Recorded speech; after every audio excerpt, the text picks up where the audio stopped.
Roman Hayes, at 36 years old, made a respectable $69,000 a year as a union commercial electrician in Nashville.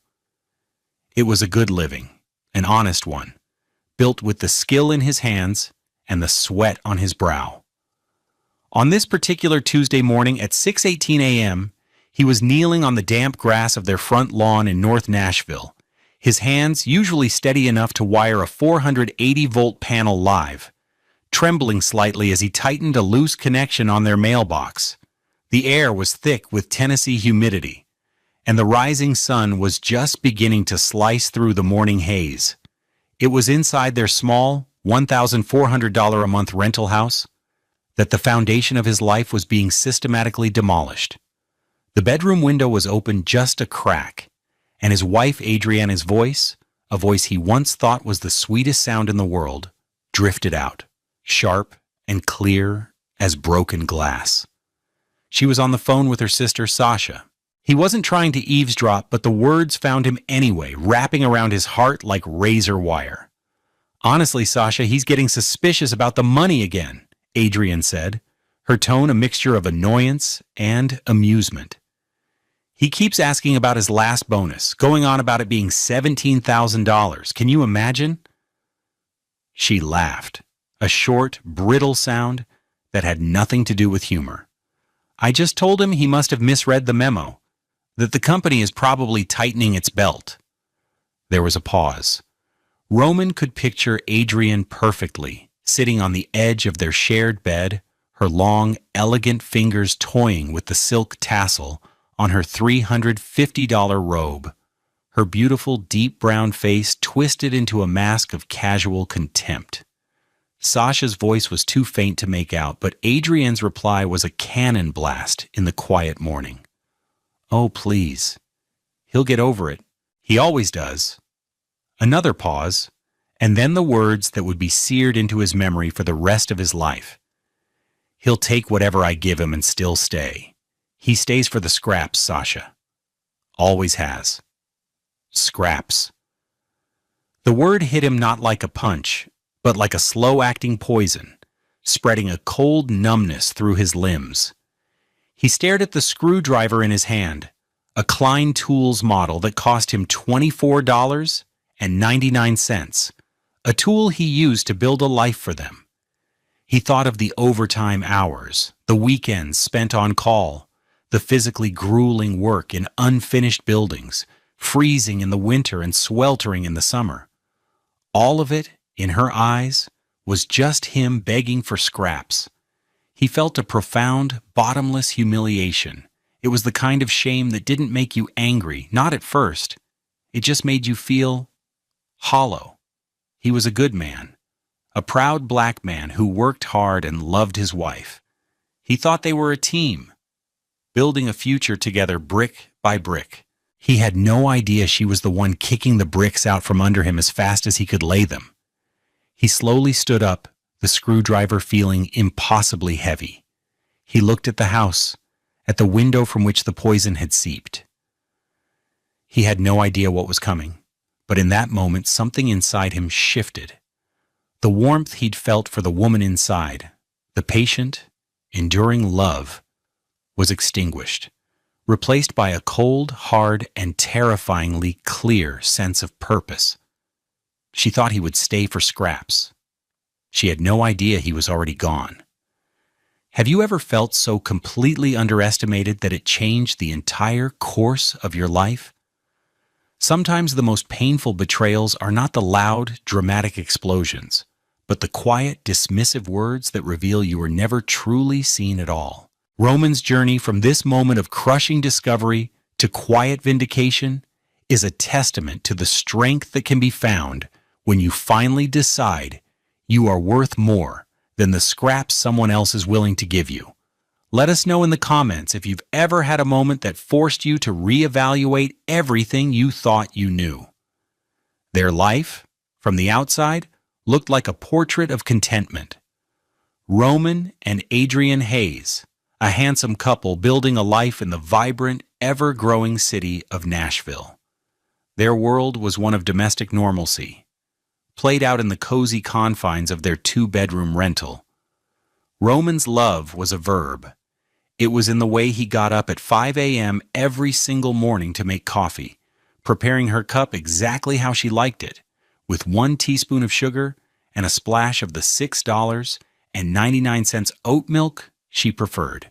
It was in the dinners he cooked almost every night after a 10-hour shift, his large, calloused hands surprisingly gentle as he chopped vegetables for the stir-fry she loved. He remembered a Saturday 2 months prior.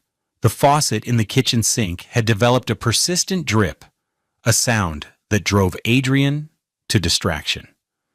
"Roman, can you please do something about that noise? It's like a form of torture," she'd said, not looking up from her iPad, where she was scrolling through the Neiman Marcus website. He had just gotten home from a side job, rewiring a friend's garage for $100 cash, and his body ached. But he went to the Lowe's on Gallatin Pike, spent $38.74 on a faucet repair kit and a new basin wrench, and worked under the sink for an hour until the drip was gone. When he was done, covered in grime, she'd simply said, "Finally, thank you," before pointing to a picture on her screen. "Look at this Burberry trench coat. It's only $2,400. Don't you think it would look amazing on me?" He just nodded, a familiar weariness settling over him. His entire world was practical, tangible. His tools had names and prices. His 2012 Ford F-150, which he'd bought used for $18,000, had 145,000 miles on it and a small dent in the rear bumper. His favorite watch was an $89 Timex Expedition, reliable and unpretentious. Her world was one of aspirational luxury, of brands and status. She worked as a receptionist at a high-end salon in Green Hills, a job that paid $42,000 a year but surrounded her with a level of wealth she desperately wanted to emulate. "We need to save for a down payment, Addie," he would say gently, gesturing to the spreadsheet he kept on their shared laptop. He had a goal, $50,000. A down payment on a small house, maybe in Donaldson or Madison, where they could build real equity, a place with a yard and a garage, a place that was theirs. "Saving is so boring, Roman," she would sigh. "We have to live a little. My sister Sasha just got back from a trip to Miami. They stayed at the Fontainebleau. We never go anywhere." The spreadsheet showed their joint checking account, where his weekly union paycheck was direct deposited. It also showed a steady stream of withdrawals. $250 at a boutique in the Gulch, $150 for brunch at Cinema, a $400 charge from Sephora. He would bring it up, and she would deploy her standard defense. "It's about presenting a certain image, Roman. You don't understand. My clients are wealthy. I have to look the part. It's an investment in my career." He let it go, time and time again. He loved her. He loved the way her deep brown skin seemed to glow in the lamplight, the way she would laugh on the rare occasions she was truly happy. He loved the memory of the woman he'd met 7 years ago, a woman who seemed to admire his quiet strength and his skilled hands. He just worked harder, picked up more overtime, believing his effort would eventually fill the hole that her spending created. He, a proud black man with locks he'd been growing for a decade, meticulously retwisted every 6 weeks by his barber for $80, saw his value in his work ethic and his integrity. He thought she saw it too. He was wrong. She saw a workhorse, a means to an end. The facade of their domestic life was expertly maintained, but it was as hollow as a movie set. And he was the only one who didn't know he was just an actor in her production. The cruelty hadn't started with the words he overheard that Tuesday morning. It had been a slow, creeping poison, administered in doses so small he barely noticed them. The outrage had been accumulating for 3 years, a debt of disrespect he hadn't even known to track. It began in the spring, 3 years ago. Roman's company had landed a massive contract to wire a new Amazon fulfillment center in Mount Juliet. It was a grueling 6-month project. The deadlines were brutal, the conditions demanding. Roman was a foreman on the job, managing a crew of 12. He worked 60-hour weeks, sometimes 70. He came home long after dark, his body humming with exhaustion, his clothes stained with sweat and drywall dust. But he was proud. They finished the project 3 weeks ahead of schedule and under budget. His project manager, a man named Dave, had clapped him on the shoulder. "Roman, you killed it." The partners are thrilled. "There's a $15,000 project completion bonus headed your way. Should be in your next deposit." $15,000. It was a staggering amount of money to him. It was more than a quarter of their down payment goal. He went home floating on air. He found Adrienne in the living room, painting her nails a shade of crimson that cost $28 a bottle. "Addie, you're not going to believe this," he said, his voice buzzing with excitement. "Dave just told me I'm getting a $15,000 bonus for the Amazon job." Adrienne looked up, a perfectly arched eyebrow raised. She didn't smile. "15,000? Are you sure? That seems like a lot." "Yes, I'm sure. It'll be in the next direct deposit. We can put it all toward the house fund. We'll be halfway there." The day the deposit was supposed to hit, he checked their joint bank account on his phone during his lunch break. His regular paycheck was there, but the bonus was not. A knot of confusion tightened in his stomach. He called Adrienne. "Hey, did you see the deposit?" "The bonus isn't there," he said. "I saw," she replied, her voice flat. "Roman, are you positive you heard him right? Maybe he said 1,500, or maybe it was a company-wide bonus that got split between everyone." "No, he said 15,000 to me." "Well, it's not there," she said, her tone hardening with impatience. "Look, companies say things all the time. Maybe they decided not to pay it. You shouldn't have gotten your hopes up. It's unprofessional to count on money you don't have in hand." He felt a hot flush of shame creep up his neck. She made him feel foolish, like a child who had misunderstood a grown-up conversation. He was the one who had been on site for 6 months, who had earned the money, but in 2 minutes, she had completely undermined his confidence. He trusted her. He assumed she was right, that there had been a mistake. He let it drop. The $15,000 vanished into the ether of a corporate error, a phantom promise. He never mentioned it again. A year later, it happened again. This time, it was a complex wiring job for a data center in Franklin. The project involved laying miles of fiber optic cable under a raised floor, a meticulous and back-breaking task. Roman was the lead technician. For 3 months, he lived and breathed that job. The bonus this time was $12,500. He was more cautious this time. He told Adrienne, but with less excitement. "I'm supposed to be getting a bonus for the data center job," he said. "About 12,500. "We'll see," she said, her voice laced with a familiar, weary condescension. And just like before, the deposit day came and went. Only his base pay appeared in the account. When he brought it up that evening, she didn't just dismiss him, she got angry. "For God's sake, Roman, are we going to go through this again?" she snapped, slamming a cabinet door. "Why are you so obsessed with this? It's tacky to be constantly chasing money. If you were meant to have it, it would be in the account. Maybe you need to focus more on your regular work instead of daydreaming about bonuses that don't exist. You're embarrassing yourself." Embarrassing. The word stung. He retreated into himself.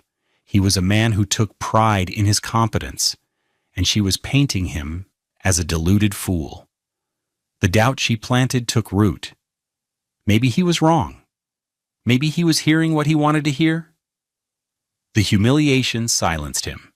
The $12,500 joined the first bonus in the land of make-believe. During this time, Adrian's sister, Sasha, was undergoing a miraculous financial transformation. Sasha worked part-time as a marketing assistant for a small real estate firm, a job that couldn't possibly pay more than $35,000 a year. Yet, suddenly, Sasha was living a life of startling luxury. It started with a new car, a white BMW 3 Series, a car that Roman knew had a starting price of $43,000. "Sasha is just so smart with her money," Adrian would say, beaming with pride. "She's been investing." Then came the announcement that sent shockwaves through their family. "Sasha bought a condo," Adrian announced one evening, her voice triumphant. "A corner unit in the Gulch? Can you believe it?" Roman knew the Gulch. It was one of Nashville's most expensive, trendiest neighborhoods, a cluster of glass towers filled with celebrity chefs' restaurants and rooftop bars. He'd worked on some of those buildings. He knew what they cost. They went to Sasha's housewarming party. Walking into the condo was like stepping into another world. Floor-to-ceiling windows offered a panoramic view of the glittering Nashville skyline.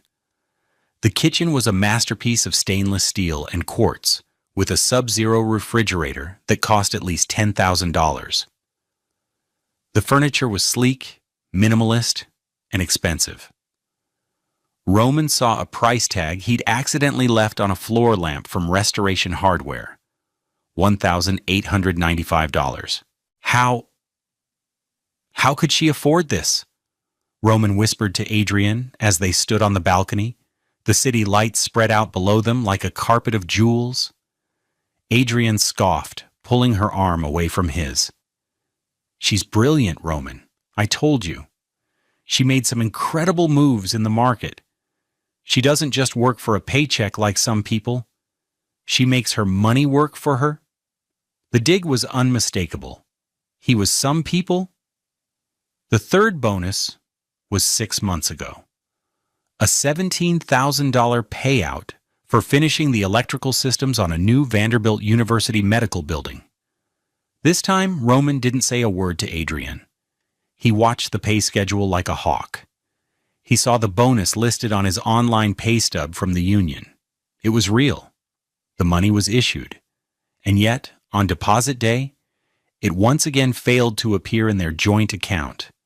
This time, there was no confusion, no self-doubt, just a cold, heavy certainty that settled in the pit of his stomach.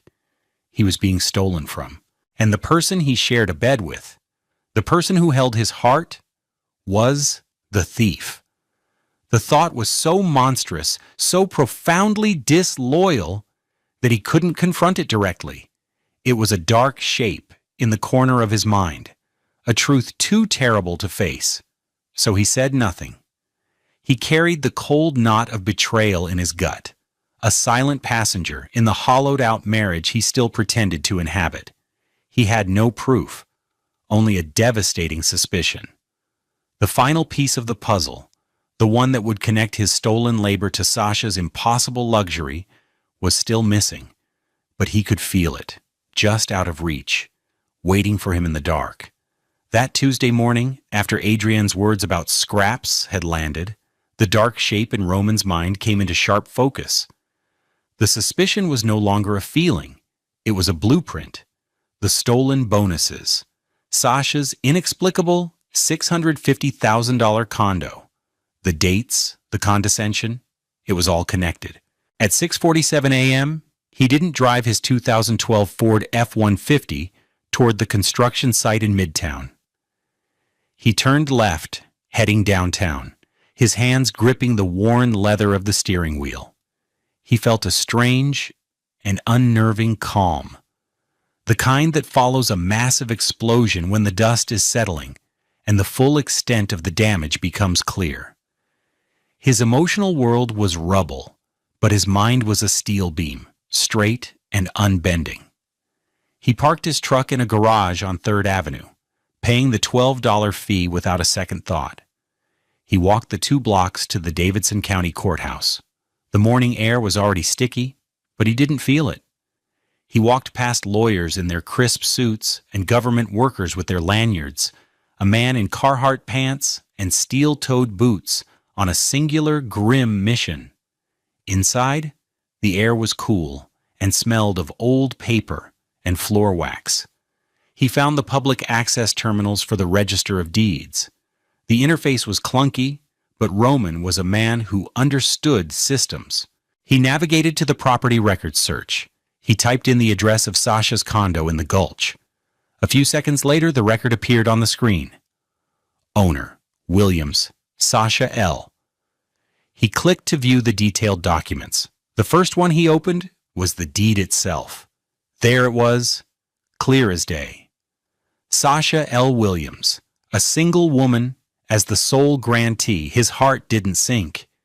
It didn't do much of anything. It was just a fact, another piece of data. Then he navigated to the mortgage documents.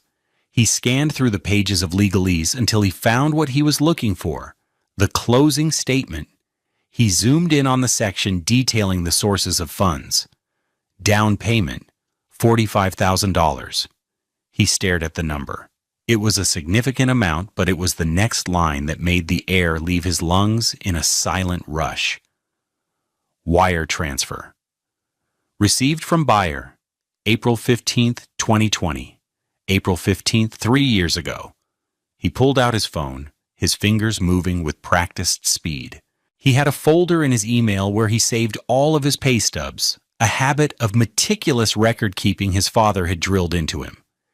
He scrolled back through the years until he found the pay period for the Amazon bonus. The pay stub was dated April 10th, 2020. It clearly showed his gross pay, his deductions, and at the bottom, a line item, project completion, bonus, $15,000. April 10th was a Friday. The banks would have processed the transfer over the weekend. April 15th was the following Wednesday, 3 business days, exactly the amount of time it would take for a deposit to clear and be wired out. His blood ran cold.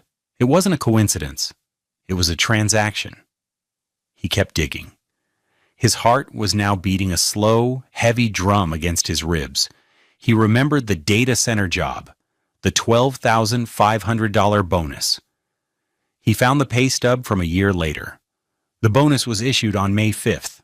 He went back to the condo's mortgage history. He found a record of a large principal-only payment made on May 10th. The amount, $12,500. Then, the final nail, the Vanderbilt job, the $17,000 bonus he never even told Adrian about. The pay stub showed it was issued on November 12th of last year. He scanned the mortgage payment history again.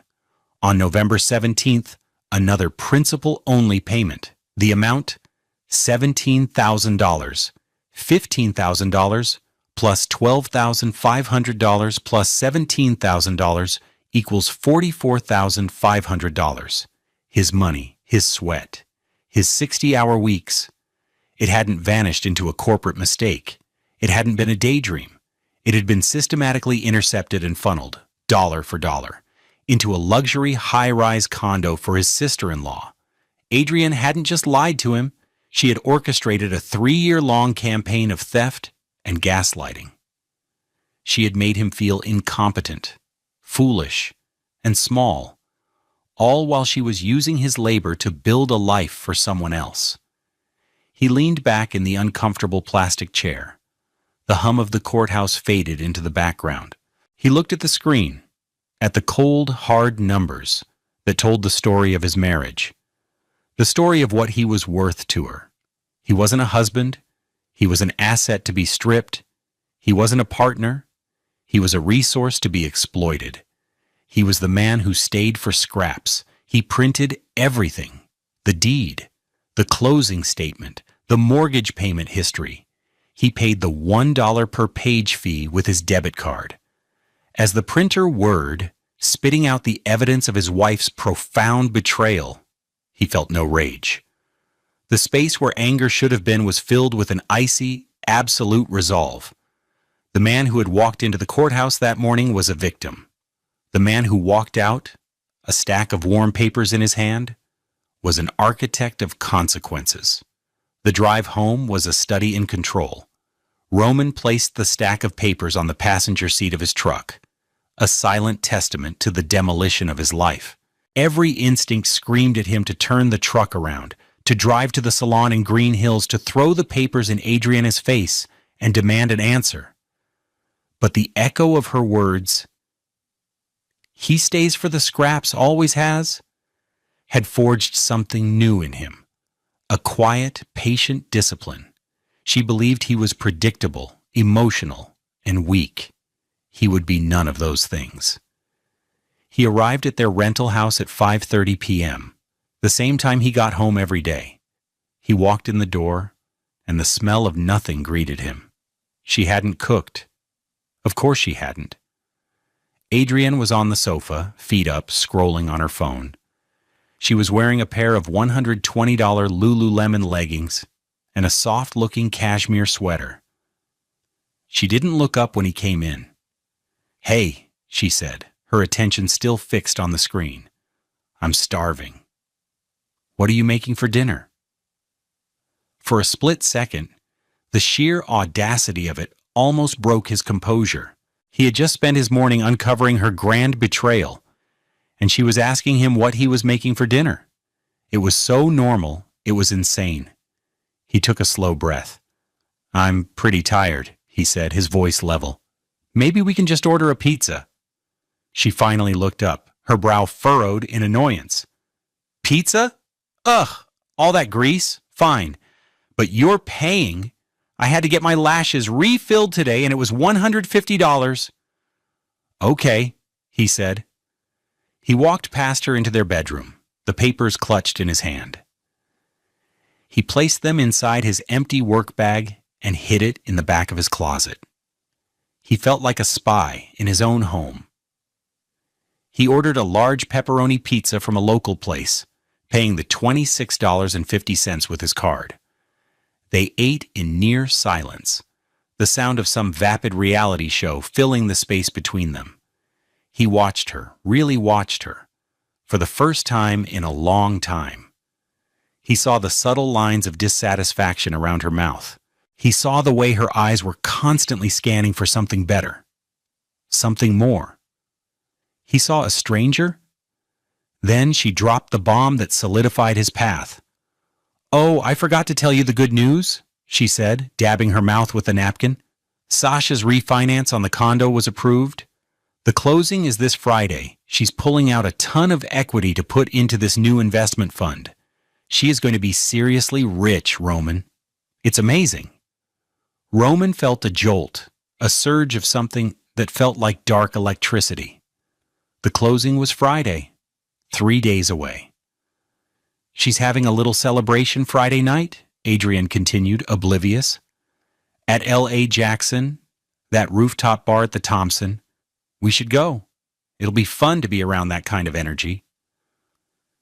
He looked at her excited, glowing face, and felt nothing but a vast, cold distance. She was inviting him to celebrate the success of a fraud that he had paid for. The irony was so thick he could taste it. "Maybe," he said, his voice a perfect mask of neutrality, "I might have to work late on Friday." "Don't," she said dismissively. "It's important to support family." The next morning, Wednesday, he was up at his usual 5 a.m. While Adrienne slept, he moved with quiet purpose. He went to the small desk in the corner of their bedroom that served as his office. He logged into the union benefits portal and, one by one, downloaded and printed every single pay stub from the last 4 years. He used a highlighter to mark the bonus line items. Then he logged into their joint bank account. He printed the statements for the corresponding months, highlighting the absence of those specific deposits. He placed the newly printed documents with the courthouse papers inside a new, sturdy, $15 accordion folder he'd bought late last night. The evidence was now a thick, damning stack. He spent his lunch break in his truck, not eating the sandwich he'd packed. He searched online for best family law attorneys in Nashville. He found a name that came up repeatedly, with stellar reviews citing her sharp mind and no-nonsense approach, Deidre Vance. He called her office. Her assistant informed him that Ms. Vance's billing rate was $450 an hour. Roman didn't flinch. "I'd like to schedule a consultation," he said. "It's regarding a dissipation of marital assets." He used the phrase he'd seen online, and it felt good in his mouth. It felt precise. He was scheduled for Thursday at 2 p.m. That night was a repeat of the one before. He cooked pan-seared salmon with roasted asparagus. Adrienne complained that he'd used too much garlic. She talked endlessly about Sasha's refinance, the plans for the money, the new designer bag Sasha was going to buy herself with the first payout. "She's getting a classic Chanel flat bag, the black one. It's an investment piece, you know? It's over $10,000, Adrienne said, her eyes shining. Roman just nodded, pushing the asparagus around on his plate. He felt a strange sense of detachment, as if he were watching a play where he knew the ending.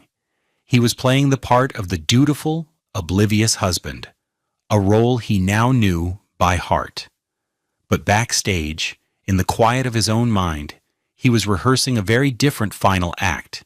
Each lie she told, each boast about her sister's fraudulent success, was another stone he placed on the scales of justice. And the scales were tipping. Thursday afternoon at 1:45 p.m., Roman stood in front of a sleek glass tower on Commerce Street. The building reflected the bright Tennessee sky, its gleaming facade a world away from the dusty construction sites where he earned his living. He wore the nicest clothes he owned, a pair of dark gray slacks he'd bought for $70 at Dillard's, a crisp blue button-down shirt, and a pair of polished black shoes. He felt out of place, but the weight of the accordion folder in his hand gave him a sense of gravity. He took the elevator to the 22nd floor. The offices of Vance & Associates were hushed and modern, with abstract art on the walls and a panoramic view of the Cumberland River. A receptionist led him to a corner office. Deidre Vance was a formidable presence. A sharp, elegant black woman in her late 40s, she wore a tailored navy blue suit that probably cost more than his monthly rent. Her hair was styled in intricate, beautiful braids, and her eyes were intelligent and direct. She did not waste time with small talk. "Mr. Hayes," she said, gesturing to the chair opposite her large mahogany desk. "My assistant said you have a matter of some urgency." "I do," Roman said. He sat down and placed the accordion folder on the desk between them. "I believe my wife has been diverting marital funds for the last 3 years to purchase a property that is titled in her sister's name." Deidre leaned forward. Her interest piqued. "Go on." Roman opened the folder and began to lay out the documents one by one, like a poker player revealing a royal flush. He started with his pay stubs, the highlighted bonus lines glowing under the office lights. "This is from 3 years ago, a $15,000 bonus. This is from 2 years ago, $12,500. And this one from 6 months ago is for $17,000. Next, he laid out the bank statements from their joint account. These are the statements for the months the bonuses were paid. As you can see, the deposits were never made. Finally, he presented the documents he had printed at the courthouse.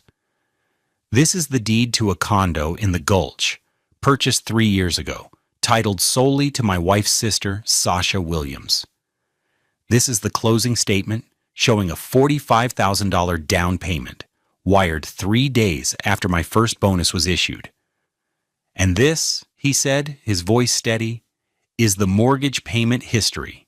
It shows 2 subsequent large, principal-only payments, one for $12,500, made 5 days after my second bonus, and another for $17,000, made 5 days after my third." He finished and sat back, his hands folded on his lap. He had said his piece. The papers did the rest of the talking. Deidre Vance was silent for a full minute. She picked up each document, her eyes scanning them with practiced speed. She looked at the dates, the amounts, the names. A slow, appreciative smile touched her lips.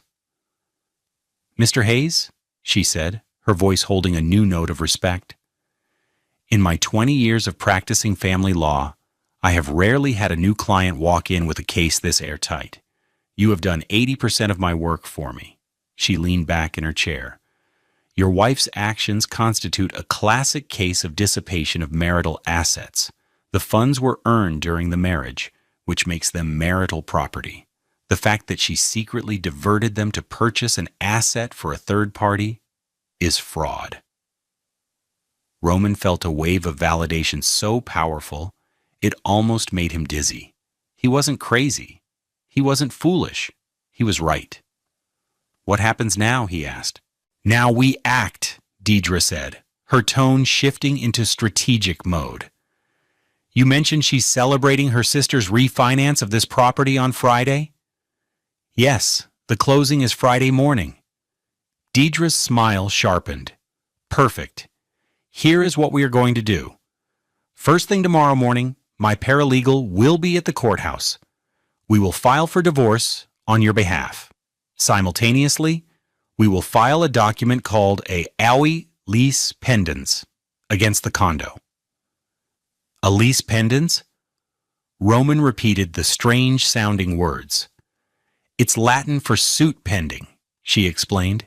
"It's a public notice that the property is the subject of ongoing litigation. The moment it is filed and recorded, it creates a cloud on the title. No title insurance company will issue a policy for a property with a clouded title, which means no lender will fund a loan.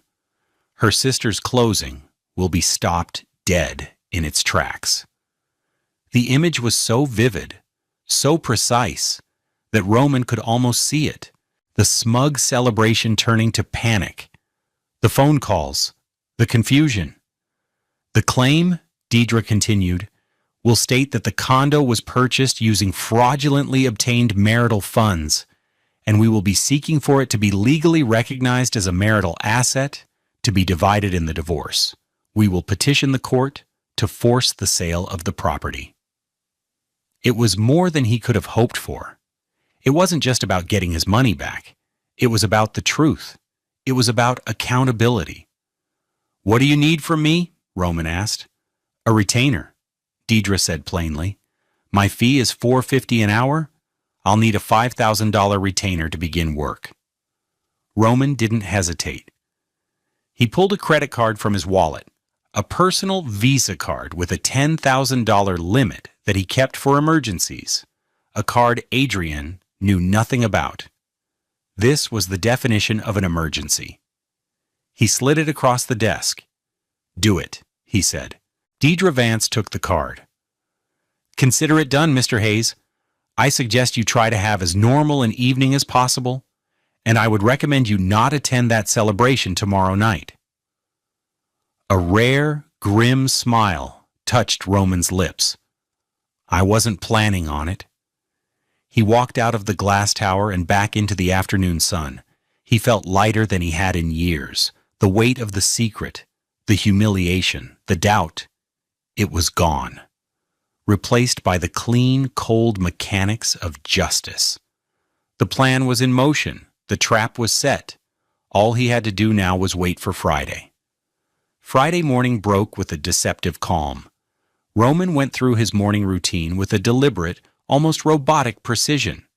He made coffee at 5 a.m., but only for himself. He packed his lunch. He left the house before Adrian was even stirring. As he drove toward his job site, the city of Nashville was waking up around him, blissfully unaware of the coordinated strike about to be executed in its bureaucratic heart. At precisely 9:15 a.m., Deidre Vance's paralegal, a young, efficient man named Marcus, walked up to the counter at the Davidson County Clerk's office. He handed over a small stack of documents and a check for the filing fees. The clerk, a woman with tired eyes, took the papers and began stamping them, the rhythmic thud of the stamp echoing the ticking clock of Sasha Williams' financial life. One stamp for the divorce petition, another, more critical stamp for the Elise pendants. The document was scanned and within minutes officially recorded, becoming a public record, a digital landmine waiting to be stepped on. 17 miles away, in a sterile conference room in a Franklin office park, Sasha Williams was having the best day of her life. She sat at a long, polished table at the offices of Premier Title Services. She was wearing a new $850 DVF wrap dress for the occasion. Across from her sat the closing agent, a pleasant but flustered man named Mr. Peters. The loan officer from the bank was there, smiling. Sasha had been approved to refinance her $650,000 condo, pulling out $150,000 in cash-out equity. The money was already mentally spent on the Chanel bag, a down payment on a new car for Adrian, and a high-risk, high-return investment fund a friend had told her about. "Just a few more signatures here, Ms. Williams," Mr. Peters said, sliding a document toward her. Sasha signed with a flourish. She felt invincible. She and Adrienne had done it. They had played the long game and won. Roman, poor, simple Roman, was at work, none the wiser. She felt a small, triumphant smile play on her lips. As she was signing the last page, Mr. Peters was tapping at his keyboard, running a final title check before authorizing the wire transfer from the lender. Suddenly, his fingers froze. His pleasant expression vanished, replaced by a look of confusion, then alarm. "Oh," he said softly, "that's not right." "Is there a problem?" Sasha asked, her pen hovering over the paper. "Just a moment," Mr. Peters said, his eyes glued to the screen. He picked up his phone and walked out of the room, speaking in low, urgent tones. Sasha exchanged an annoyed look with the loan officer, who just shrugged. 5 minutes passed. 10. The celebratory mood in the room began to curdle into awkward tension. Mr. Peters finally returned, his face pale. He cleared his throat. "Ms. Williams," he began, his voice strained, "I'm very sorry, but we have a major issue. We cannot proceed with the closing." Sasha stared at him. "What are you talking about? Everything is approved. The money is ready. ALA's pendants was just filed against the property about 30 minutes ago," he said, reading from his screen. "It was recorded at 9:17 a.m. It puts a legal cloud on the title. It states the property is subject to litigation in a pending divorce case, claiming it as a marital asset." The words hung in the air. Nonsensical. Divorce case? Marital asset? "That's impossible," Sasha said, her voice rising. "This is my condo. My name is the only one on the deed. There must be a mistake. It's probably for another unit." "I'm afraid not, Ms. Williams," Mr. Peters said, looking deeply uncomfortable. "It's for your specific property address and parcel number. The filing party is a Roman Hayes." Roman. The name hit Sasha like a physical blow. Her mind reeled. How could Roman know? How could he do this? It made no sense. He was the quiet one, the one who fixed things, the one who took what he was given. I have to make a call," she stammered, grabbing her $1,200 Louis Vuitton bag and fumbling for her phone. She stumbled out into the hallway, her hands shaking. She dialed Adrienne. Adrienne was at the salon, in the middle of booking a client a $400 keratin treatment. "Sasha, I can't talk right now," she whispered. "They stopped the closing." Sasha shrieked into the phone, her voice a raw sound of panic. "They stopped it. Something about a lis pendens. They said Roman filed it. Roman, what the hell is going on?" Adrienne went cold. "What? That's crazy? He doesn't know anything. Let me call him." At 11:02 a.m., Roman was 30 feet in the air on a scissor lift, carefully wiring a series of high-bay LED fixtures in a cavernous warehouse. His phone buzzed in his pocket. He saw Adrian's name flash on the screen. He ignored it. His focus absolute as he stripped a wire. Let her wonder. Let her panic. He continued his work. The familiar, satisfying motions of his trade a calming balm. A minute later, his phone buzzed again with a voicemail notification. He waited until he was safely back on the ground, then played the message. Adrian's voice was tight with a frantic energy he had never heard before. "Roman, call me back right now. Something insane is happening with Sasha's condo. I think someone is trying to scam her or something. It's a huge mess. Call me." He deleted the message. He took a sip of water from his thermos. He got back on the lift. At 12:30 p.m., he was sitting in the cab of his truck, eating the turkey sandwich he had made that morning. Her name flashed on his screen again. This time he answered. "What's up?" he said, his voice completely flat, as if she were asking about the weather. "Roman!" Her voice was a half sob, half scream. "Thank God. You won't believe what's happening. Sasha's refinance was stopped. They're saying there's some legal thing on her condo, a lis pendens? Do you know what that is?" Roman took a slow, deliberate bite of his sandwich. He chewed it thoroughly, savoring the taste. He swallowed. "I do," he said into the silence. "You do?" she asked, confused. "What is it? Who would do this?" "It means suit pending," Roman said, his voice as cold and hard as the steel beams surrounding him. "It means there's a legal claim against the property." There was a long, breathless pause on the other end of the line. He could hear her mind working, the pieces clicking into place with sickening speed. "Who?" she finally whispered, the single word trembling with dawning horror. "Who would do that to Sasha?" Roman allowed himself a final, quiet moment before detonating her world. "I did," he said. "The condo was bought with my money, Adrian. My bonuses. Marital assets." He heard a sharp, strangled gasp.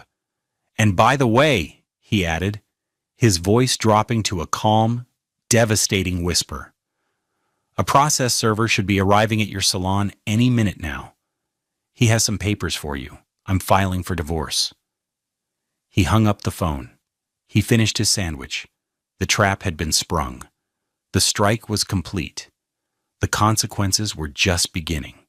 The aftermath was not a single explosion, but a cascade of failures, each one a direct consequence of Adrian and Sasha's choices. Roman didn't have to lift another finger. He simply watched, from a quiet distance, as the world they had built on his stolen labor crumbled into dust. The first and most immediate consequence was the condo itself. The lis pendens was a legal chokehold. Sasha's refinance was not just postponed, it was dead. The lender immediately withdrew their offer. The $150,000 in equity she had been gleefully planning to spend vanished. But it was worse than that. Sasha, in her supreme confidence, had already signed a contract to invest $50,000 of the anticipated funds into the exclusive investment fund, which turned out to be a poorly structured, high-risk venture run by a friend of a friend. When she failed to produce the money, she was in breach of contract. The friend promptly filed a lawsuit against her for the full amount plus damages, a suit that would haunt her for the next 2 years and ultimately cost her over $65,000 in judgments and legal fees. The Gulch condo, once a symbol of her fraudulent success, became a prison. She couldn't sell it. She couldn't borrow against it. She was stuck with the $3,800 monthly mortgage and HOA payment, a crushing burden without the expected cash infusion. The second consequence landed squarely on Adrienne. Just as Roman had predicted, at 12:45 p.m. on that Friday, a stone-faced process server walked into the hushed, elegant lobby of the Green Hill Salon where she worked. He asked for Adrienne Hayes. In front of her manager, two other receptionists, and a wealthy client waiting for an appointment, he handed her the divorce papers. "You've been served," he said, his voice devoid of emotion. The humiliation was absolute. The papers weren't just for a divorce. They were a public record. Her manager read the petition summary later that day. It detailed the claims of fraud and dissipation of marital assets. The salon, which catered to Nashville's elite, could not tolerate the scandal. A week later, Adrienne was called into her manager's office and fired for creating a disruptive environment and compromising the reputation of the business. Her $42,000 a year job, the platform for her entire aspirational lifestyle, was gone. The third consequence was financial and total. The divorce proceedings were brutally swift. Deidre Vance presented Roman's meticulous evidence to the court. The pay stubs, the bank statements, the condo's mortgage history. It was an open and shut case. The judge was not amused by Adrienne's attempts to lie and obfuscate. He declared the condo a marital asset purchased through fraudulent means and ordered its immediate sale by a court-appointed receiver. The condo sold 6 months later for $710,000 in a hot market. From the proceeds, the original mortgage was paid off. Then, the judge made his ruling. Roman was to be made whole first. He was awarded his $44,500 in stolen bonuses, plus a court-mandated 8% annual interest for the years the money was withheld, which added another $9,800. The judge also awarded him 50% of the net appreciated value of the property, which came to another $42,900. A check was cut to Roman Hayes in the amount of $97,200. After Roman's award and legal fees were paid, there was very little left. Adrienne's own lawyer fees, which she had no income to pay, consumed most of her share. And the final, crushing blow. The judge ruled that because she had acted in bad faith, Adrienne was responsible for paying 75% of Roman's legal fees, another $18,000.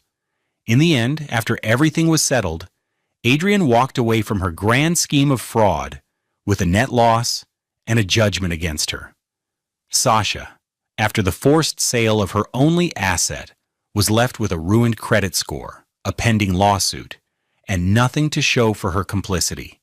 The social fallout was just as devastating. Their carefully curated image was shattered. The story of the stolen bonuses and the frozen condo spread like wildfire through their circle of friends and family. Adrienne and Sasha, once admired and envied, were now seen for what they were: frauds. They were ostracized, their phones going silent, their party invitations drying up. The two sisters, once partners in crime, were now just two bitter, broke women, forced to move into a cramped two-bedroom apartment in Antioch, a far cry from the glittering towers of the Gulch. They were trapped together, not by love or loyalty, but by the shared wreckage of their own greed. The celebration at L.A. Jackson never happened. 1 year later, the relentless Nashville sun streamed through the open bay door of a small, tidy garage in a modest industrial park in East Nashville. The air smelled of ozone, copper, and the faint, satisfying scent of new construction. Roman Hayes stood before a large schematic pinned to a whiteboard, his locks, a little longer now but still neatly tied back, brushing against the collar of his new work shirt.